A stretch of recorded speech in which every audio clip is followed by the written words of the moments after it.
The fact of the matter is that my conditions are invisible, so therefore nobody can see what's actually going on inside. Daniel King has been dogged by pain for the past 33 years. It takes a lot of effort on a daily basis to get up and about, to put some sort of a smile on your face and get moving. A fall down a set of concrete steps left him with 7 spinal fractures. Today, he lives a quiet life in this converted bus in regional Victoria, reliant on opioid painkillers. Without a replacement, my life gets pretty dark. I don't know how dark it gets, but I've had a little look. It's terrifying. He'd been on stable doses of opioids before moving to Wangaratta, where his GP faced disciplinary action over prescribing for another patient and was unable to continue Daniel's care. Daniel found the other doctors in town, and even further afield, weren't willing to prescribe. As soon as it came to the medication, she put the pen down, she said, no, we don't prescribe those medications here, essentially to ask me to leave the premises and told me not to come back. Feeling desperate, Daniel walked down the main street of town wearing homemade signs. I mean, it's a pretty extreme thing to do. Perhaps, yeah. Perhaps it's last resort. It's heading... I didn't know what else to do. I have to ask, I'm pleading for help. Long-term opioid users will develop a degree of physical dependence. For some, it also becomes an addiction. Are you addicted to opioids?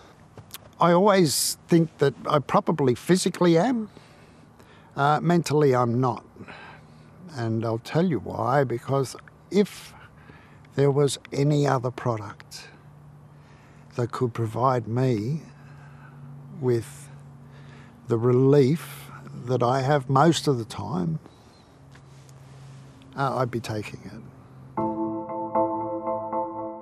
In Innisfail, in far north Queensland, 76-year-old GP Rodney Catton has seen opioids boom in popularity and fall out of favour.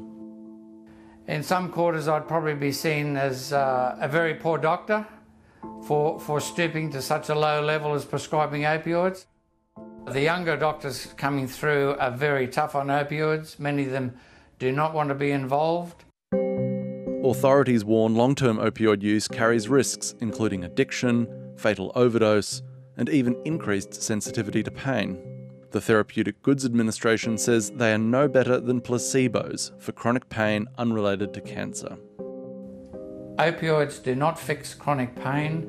They don't get rid of chronic pain, but in my experience, they have a place in the management of pain for many people. In 2019, Australia's Chief Medical Officer apologised for causing anxiety and distress after sending letters to nearly 5,000 doctors warning them about their opioid prescribing levels. Rodney Catton says that while he tries to wean his patients as much as possible, the risks of deprescribing aren't well understood.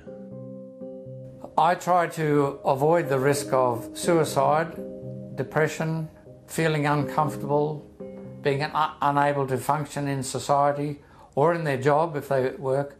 I try and do that by not deprescribing too quickly. National guidelines released in April recommend gradual tapering of opioids and tailoring plans to the patient's preferences.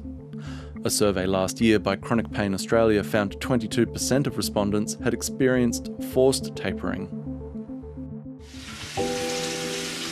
Louisa O'Neill had been taking the painkillers for years for conditions including endometriosis and arthritis, when her GP announced he would not write her another script for oxycodone. I was devastated. I walked out of there just wondering how I was going to get through the night, and the next night and the night after that, I was in tears. The social worker and single parent was sometimes bedridden with pain. She clearly remembers her final shift as a Lifeline counsellor. I remember this caller rang up in agonising back pain, and she was beside herself. And I was in agonising back pain, and I was speaking to her doubled up over my desk. Driving home in the early hours of the morning, she found herself speeding, her thoughts disordered. I remember wishing that the police would pull me over, because then I could say to them, right, take me to hospital. I'm in agony, I need to be in hospital. Today, Louisa says she has managed to regain access to some of her medication through her GP.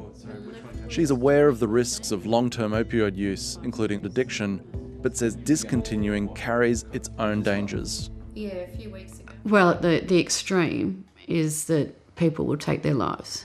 To live with unrelenting pain is pure hell. We've seen overseas and we've seen in the past this pendulum swing where we go from prescribing far too many opioids to perhaps trying to pull the reins in a little too quickly and having great restrictions on opioids. Addiction researcher Suzanne Nielsen is studying efforts to reduce prescribing, including services that monitor doctors' prescribing patterns. She says US studies show restricted access can lead to suicides or shifts to illicit drugs, including heroin. It's really ideal that we don't have a new cohort of people who are started on opioids knowing what we know now, but we also have this really large number of people who've been on opioids for many, many years. The latest data shows pharmaceutical opioids were associated with more than 700 deaths in Australia in 2021. And nationally, there's been a 30% decrease in prescribing volume from 2016 to 2021. But Professor Nielsen warns that reducing harms isn't as simple as reducing the amount of opioids. I think we leave patients very vulnerable when they're already used to taking really high opioid doses, and then we pull the rug out from under them. So that's the part that we need to do very carefully. In a statement, the Federal Department of Health said regulation changes were designed to narrow, not eliminate, the grounds for prescribing opioids.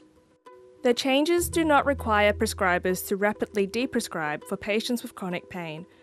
The decision to commence or continue to prescribe an opioid remains one ultimately determined by clinical judgment of the prescriber, based on circumstances of the patient. Of course, drugs aren't the only way to manage chronic pain. Psychology, physiotherapy and specialist advice are all recommended, but they're not always cheap or available. Daniel says hydrotherapy helps, and he's finally found a GP 70 kilometres away who's willing to prescribe his old regimen of opioids. To leave people stranded with no doctor, no medication and no help, and we're sick. We're sick already. It's just not fair.